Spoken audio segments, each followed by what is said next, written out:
वाणी काश्य तुर्की वाणी अमृतवाणी ओम।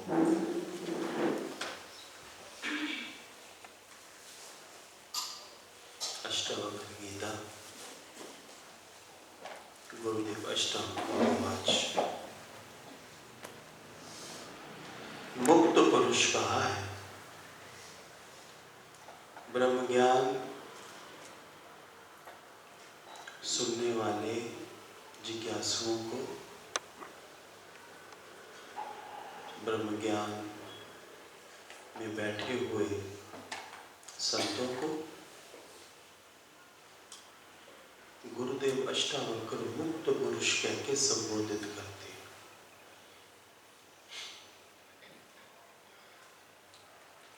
सुबह दादा ने कहा कि कोई मुझे बुद्धि से नहीं जान सकता, लेकिन ब्रह्म ज्ञान से मुझे जाना जा सकता है। वही वाणी है, वही भाव है। जितने भी संत हुए हैं उच्च कोटि के, पूर्ण सत्य जो हुए हैं, उन सब की बात आपस में मिलती है। और जितने भी मायाधारी हैं, जितने भी संसारी हैं, इनकी कोई बात किसी से आपस में नहीं मिलती।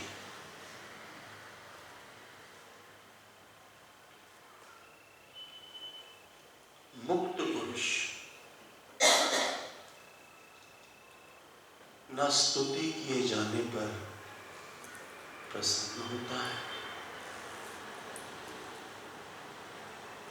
याद रखना, मुक्त पुरुष न स्तुति किए जाने पर प्रसन्न होता है, न निंदित होने पर क्रुद्ध होता है।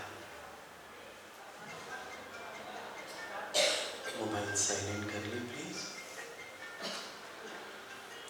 मुक्त पुरुष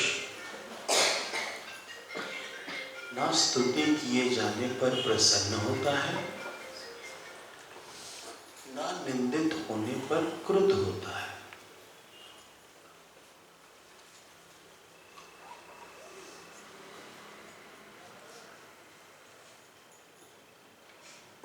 उसको अपनी वाहवाही की कोई भूख नहीं है।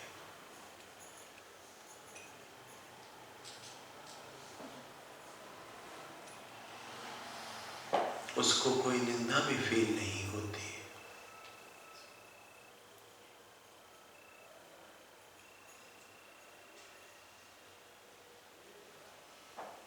जो सत्य से जुड़ जाता है, जो संत से जुड़ जाता है, उसको कभी भी निंदा फील नहीं होती।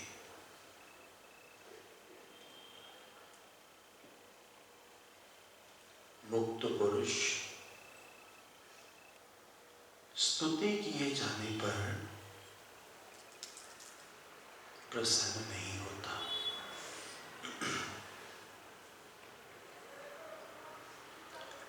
न मृत्यु में उद्विग्न होता है। ये बहुत बड़ी बात है। न मृत्यु में, मृत्यु का समय आने पे उद्विग्न भी नहीं होता, परेशान नहीं होता, भयभीत नहीं होता। उद्विग्न, उद्विग्न का मतलब क्या है? भयभीत। मुक्त पुरुष मृत्यु के समय भी उद्विग्न नहीं होता। क्या आपको पता है, भगवान जी इस ब्रह्म ज्ञान के जरिए, इस ब्रह्म ज्ञान के सत्संग के जरिए, जो सत्संग माध्यम है ब्रह्म ज्ञान प्राप्त करने का, गुरु हमको धीरे धीरे धीरे धीरे इतना पावरफुल बना देता है, इतना हमको सुजाग बना देता है, इतना हमको अंदर में स्ट्रॉन्ग बना देता है कि जो सच्ची शिद्दत के साथ श्रद्धा के साथ ब्रह्म ज्ञान में बैठा है, गुरु से प्रीत करता है, पूरी सच्चा सुथरा होके बैठा है, उसको मृत्यु के समय कोई उद्विग्नता नहीं होती। ये परिणाम है ब्रह्म ज्ञान का सत्संग सुनने का।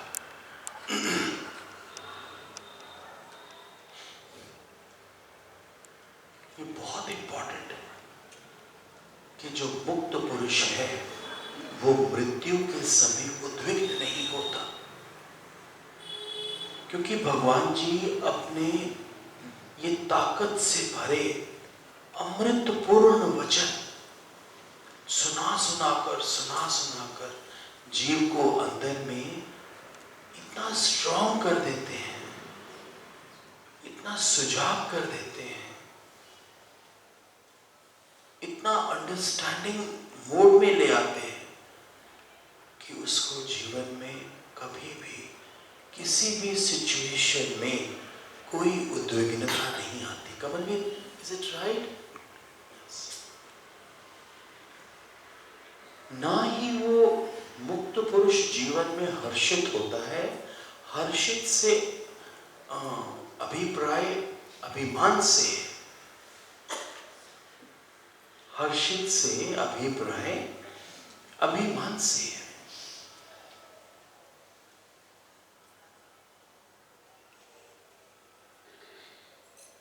किस बात की खुशी करूं, किस बात का मैं दुख करूं? सतगुरु प्यारे ने बोला, nothing is new under the sun and God can do no wrong.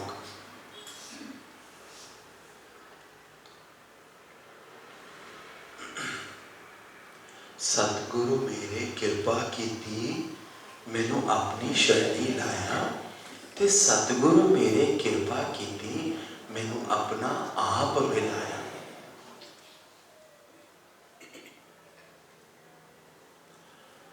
प्रशंसा और निंदा से जो प्रभावित होता है, प्यारे संतों,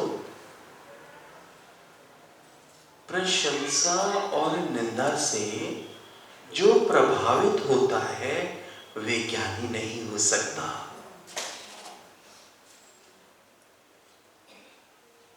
अब हम चेक करो कि आप प्रशंसा से प्रभावित होते हैं?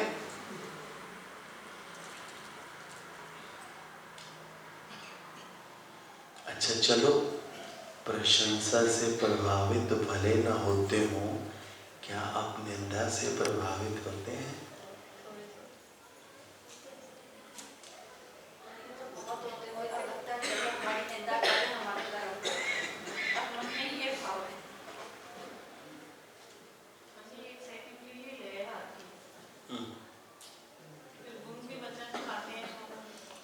कौन निंदा करता है?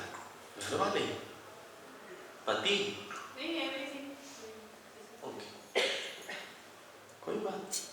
मुझे कोई प्रशंसा नहीं करता ना, आजकल गुरु को पास हो गए, गुरु की शक्ति से हो रहा सब। प्रशंसा और निंदा से जो प्रभावित होता है ये ज्ञानी नहीं हो सकता।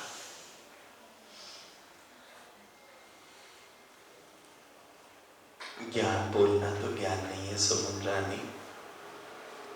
गुरु ने कहा, वाणी में भी आया कि ये जो ब्रह्म ज्ञान है ये तलवार की धार के ऊपर चलने के समान है। तलवार की धार के ऊपर चलने के समान है। ये किस कॉन्टेक्स्ट में बताया गया बताओ?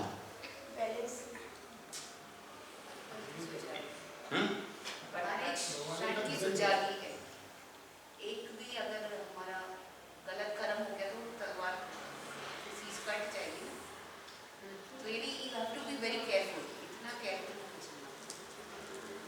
बड़ी कठिन तपस्या कर दे, हर बात पे अपने आप को अटेंशन रखने की गुरु के वचन। मुझे एक बात नहीं समझ आती, पता नहीं या तो भगवान ने लगी रही, पुर्जा को टेढ़ा बेटा लगा दिया। मुझे तो कोई परीक्षा नहीं लगती। इतना प्यार मिलता है सबसे, इतना प्यार अंदर से निकलता है सबके लिए। हाँ जी, अभी वॉक करके आया ना, तो एक लेग में थोड़ी पेन हो रही थी, रास्ते में बैठ भी गया 2 मिनट, तो आके बाहर बैठ गया, तो बोला ठीक है 2 मिनट बाहर की हवा खा लें, फिर अंदर चलते हैं, राइट। इतने में बाहर था आया, उसने अपने हाथ से मेरा शू उतारा, मेरे आगे एक चेयर रखी, उसको मेरी टांग रख दी। मैं बोला बेटा नहीं चाहिए मुझे, मैं बिल्कुल ठीक हूँ। और वो मेरी टांग दबाने लग गया, और उसी टांग में मेरे पेन हो रही थी। उसने 5 मिनट दबाया, 10 मिनट दबाया, और वो बिल्कुल ठीक हो गया। फिर 1-2 योगी और 1-2 बच्ची और आ गई, तो मुझे तो कुछ कहना भी नहीं पड़ता। वहाँ गंगा घाट पे गया, बच्चों को बोला बच्चों ऐसे करो, ऐसे, तो मैं ऐसे हाथ रखूँगा तो पौड़ियाँ चढ़ जाएंगे आराम से, क्योंकि बैक में भी थोड़ी पेन है। तो इन बच्चों ने रखा, और मैं सोच रहा था कि कमल कहाँ है। फिर मैंने हल्का सा देखा तो ये पीछे था काफ़ी, ठीक है। और फिर थोड़ी देर बाद जहाँ बैठ गया वहाँ आ गया, तो मैं कहा चल कमल भी दौड़, क्योंकि इसको मालूम है ये लेके जाता है मुझे, इसको पकड़ के आराम से, तो कुछ करना ही नहीं पड़ता। तपस्या के लिए, वो तो तपस्या है, तुम्हारी समझ आ रही, कठिन तपस्या है। या तो हो सकता है लेडीज के लिए ज्यादा तपस्या हो। जो टाइम लगता था कंट्रोल करने में, अब किसी ने कुछ ऐसा वर्ड बोल दिया, तो अब थोड़ा सा टाइम लगता है, वो क्लियर हो जाते हैं, हम स्ट्रेंथ फील हो जाते हैं कि कोई बात नहीं, उसमें भी वही है, मेरा ही कोई होगा ऐसा। पता है आप लोग ना ज्ञान का आर्ट आपने अडॉप्ट नहीं किया, वरना तो कोई बोल नहीं सकता ऐसे, चाहे बच्चा हो चाहे पत्नी हो। तुम ढील छोड़ोगे तो बच्चे भी बोलना शुरू कर देंगे, पति भी बोलना शुरू कर देगा, सारे बोलना शुरू कर देंगे। तुम्हें आर्टिस्ट होकर रहना पड़ता है, अपने अपने मतलब उसको मेंटेन करना पड़ता है। हम किसी को कुछ नहीं कहेंगे, हम किसी से कुछ पूछेंगे नहीं, हम किसी के फ्रीडम में कोई इंटरफेयर नहीं करेंगे, कोई दखलंदाजी नहीं करेंगे। बच्चे भले रात को 2 बजे आएंगे, हम ये पूछेंगे कि 2 बजे कहाँ थे। एक दिन देखेंगे, 2 दिन देखेंगे, किसी तो बोलेंगे बेटे चाबी लेके जाया करो, ये ना डिस्टर्ब नहीं। हम कुछ भी नहीं कहेंगे किसी को, ऐसे कौन कोई बोल देगा। आर्ट आना चाहिए। और भगवान ने अपने ज्ञान में बड़ा आर्ट दिया है, कैसे रहना परिवार में, कैसे काम वाली जगह पे कैसे रहना है, कैसे काम करना है, कलीग्स के साथ कैसे काम करना है, भगवान ने सब बताया। योगियों के साथ कैसे चलना है। अभी वो एक बात थोड़ी सी लेग प्रेस कर रहा, तो 4-5 संत और आ गए, बच्चे आ गए, कोई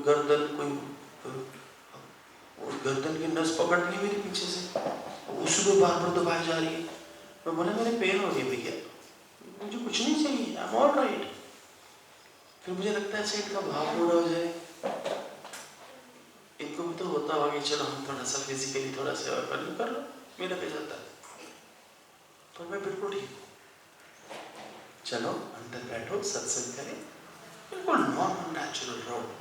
और कभी जरूरत होएगी, कभी टांग में थोड़ी दर्द होएगी, तो कमलवीर को बोल देंगे कमलवीर लेग प्रेस कर दे, या उसको नीतीश को बुला लेंगे, नीतीश आ जाओ ऊपर मेरे रूम में, मेरी लेग प्रेस कर दे, उसमें क्या है। लेकिन शौक के लिए कुछ नहीं कराएंगे, शौक के लिए कभी नहीं कराएंगे, वो हमारा कर्म ऐड हो जाएगा। लेकिन अगर जरूरत है, दर्द है, अगर थोड़ा प्रेस करने में आराम मिलता है, तो किसी भी प्यारे को बोल देंगे जो जिसके अंदर में पूरी श्रद्धा हो कि 2 मिनट इधर प्रेस कर दे, उसमें क्या है। बिल्कुल नॉर्मल नेचुरल रहो, ये करना है ये नहीं करना, ऐसे बोलना है ऐसे नहीं बोलना, हट। फ्रीडम में जियो, सारे अदब में जियो, फ्रीडम में जियो।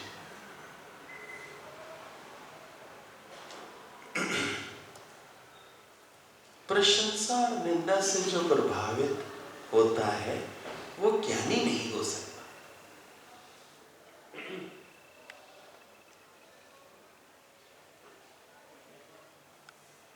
उसके भीतर अहंकार है। जिस पर निंदा की चोट लगने पर वो क्रोधित हो जाता है, वो क्रुद्ध हो जाता है।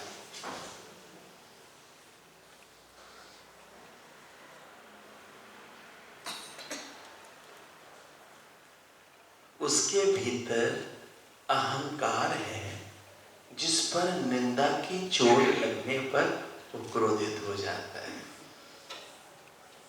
ईगो हर्ट हो जाती है।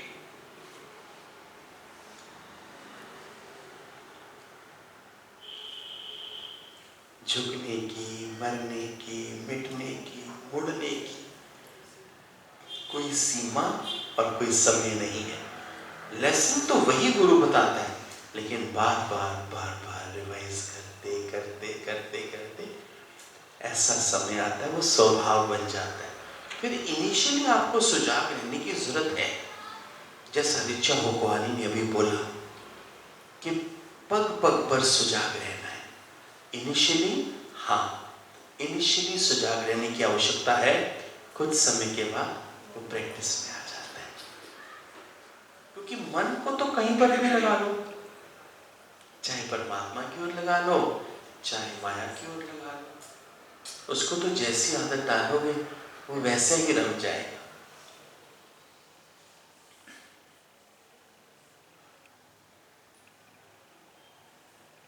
प्रशंसा द्वारा फुसलाए जाने पर फिर ऐसा मनुष्य प्रसन्नचित हो जाता है।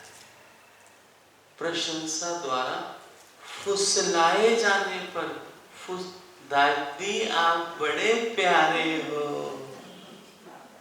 मुझे क्या गिफ्ट दोगे मेरे बर्थडे पे दादी?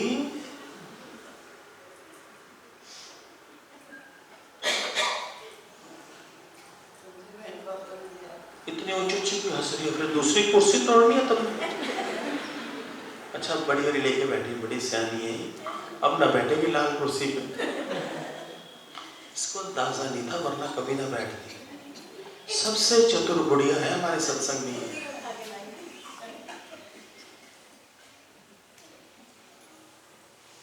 पर प्रेम करती है, बहुत बहुत प्रेम करती है। देखो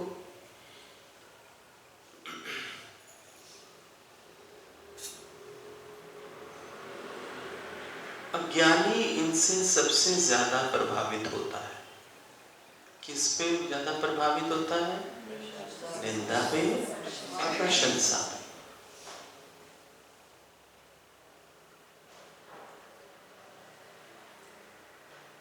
किसकी निंदा होती है?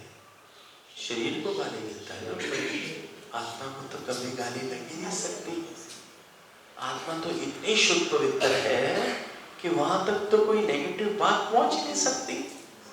तभी तो आत्मा से परमात्मा, और गुरु ने बोला तो देह नहीं तो आत्मा है।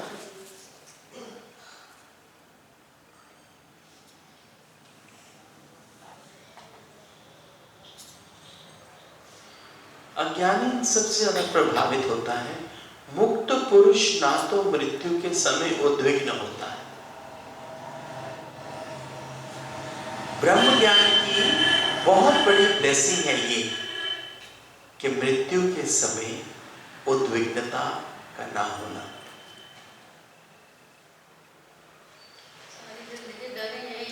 हाँ जी, हाँ जी, बिल्कुल ठीक है। बड़ी प्रैक्टिकल और बड़ी नॉर्मल बात है ये, बड़ी कॉमन प्रॉब्लम है जीव की, और इसी प्रॉब्लम से सबसे ज्यादा भय बना रहता है।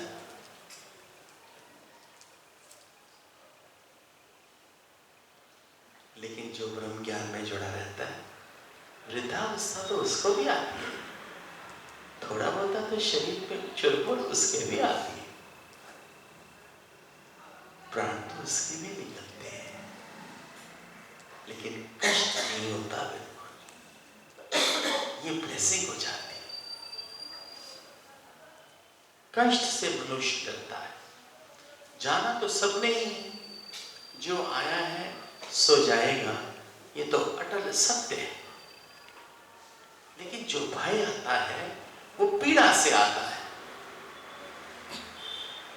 जो समय रहते ज्ञान से जुड़ जाता है, परमात्मा से जुड़ जाता है और सच्चा सुथरा होके बैठा है, भगवान जी उसकी पीड़ा हरते हैं।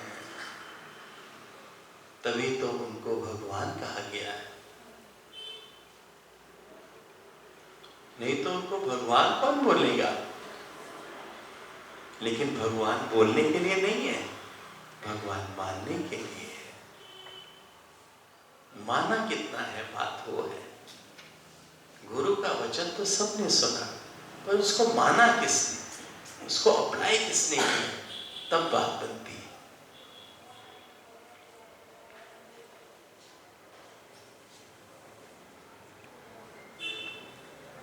मुक्त पुरुष ना तो मृत्यु के समय उद्विग्न होता है, क्योंकि वो मृत्यु को स्वाभाविक मानता है।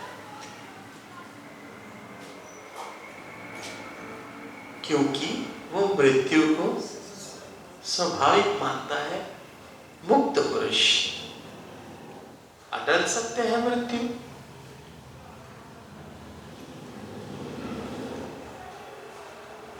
सृष्टि का नियम मानता है,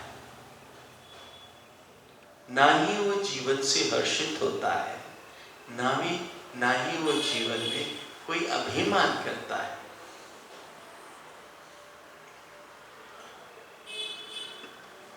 ये सब चित्त की तरंगे हैं देविका, ये सब चित्त की तरंगे हैं। विक्षेप हैं जिनसे वे अप्रभावित रहता है। ऐसा ज्ञानी ही मुक्त है।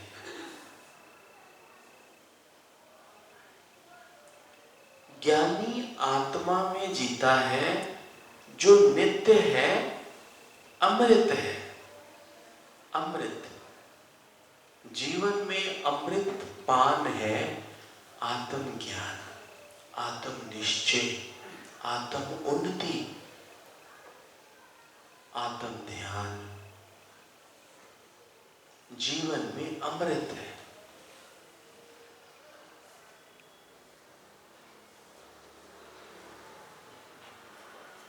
ऐसे मनुष्य की जो मुक्त पुरुष है, उसकी मृत्यु नहीं होती, क्योंकि वो ये मानता है कि मृत्यु एक चोला परिवर्तन है और वो ये देह ये चोला नहीं, वो शुद्ध आत्मा है।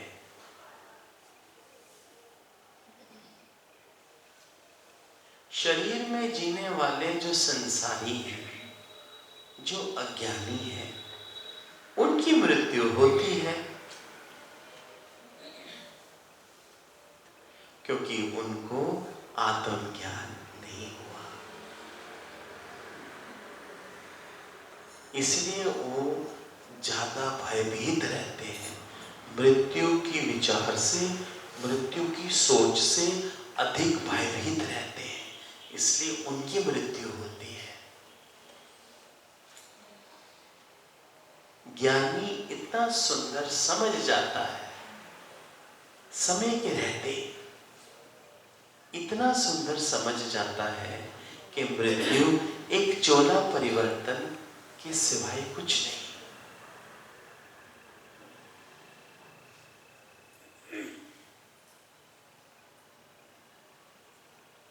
मुक्त पुरुष ना स्तुति किए जाने पर प्रसन्नचित होता है और ना ही निंदित होने पर क्रुद्ध होता है।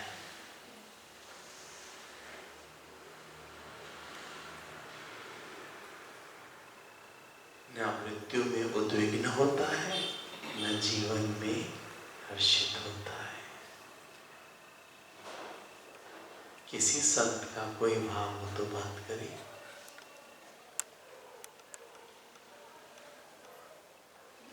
सुबह का भी अभी ऐसे ही आ रहा था, बैठ के जब से यही लाइन आ रही थी, अशांत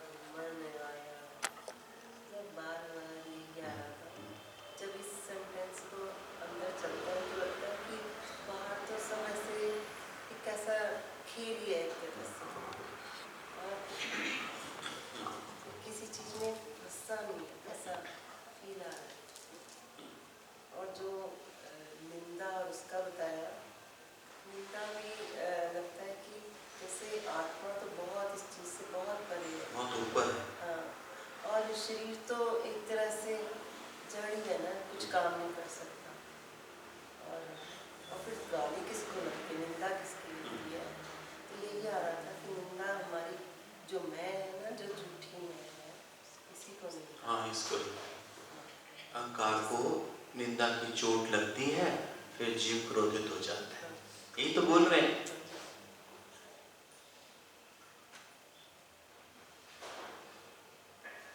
भगवान ने बताया नहीं कि भी नॉर्मल नेचुरल है, वो हो रहा है, वो तेरे बस में नहीं है, वो होगा। नई चीज तेरे लिए नहीं हो रही, वो बस वो प्रसाद में चलता जाएगा, तो कोई दुख सुख नहीं लगेगा। संतोष जी, निंदा के समय अहंकार पे चोट लगती है ना? संतोष से बात कर रहा हूं। संतोष कौन है? जी आपको कुछ भी नहीं लगता, पक्का? अब कोई है ही नहीं निंदा करने वाला, किसने करनी है? सारे भाग गए। अरे बहुत प्यारी हो कसम से, सारे भगवान की जो निंदा करने वाले थे सब भक्षण से, सब दूर चले गए। हाँ, कुदरत ने दूर कर दिया उनको। और क्या? गुरुजी निंदा से क्रोधित तो खैर नहीं होते हैं, पर थोड़ी देर के लिए मन में दुख जरूर लगता है कि इतना करने के बाद भी निंदा कर रही है। तो बात तो वही होगी देव की, तो जब शब्द घुमा के बात तो वही होगी। थोड़ी देर के लिए लगता है, अब ज्ञान सुन रही है तो थोड़ी देर के लिए लगेगा, ये थोड़ी तो बात ही पकड़ के बैठ जाएगी 15-15 दिन।